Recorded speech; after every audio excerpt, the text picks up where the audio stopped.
ত্রয়োদশ জাতীয় সংসদ নির্বাচনে অংশগ্রহণকারী প্রার্থীদের মনোনয়নপত্র দাখিলের জন্য আজ সারা দেশের সব ব্যাংক খোলা থাকবে।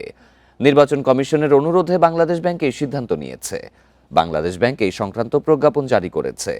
এতে বলা হয়, প্রার্থীদের জামানতের অর্থ জমা ও ভোটার তালিকার সিডি কেনার সুবিধায় শনিবার সব ব্যাংকের সব শাখা খোলা থাকবে।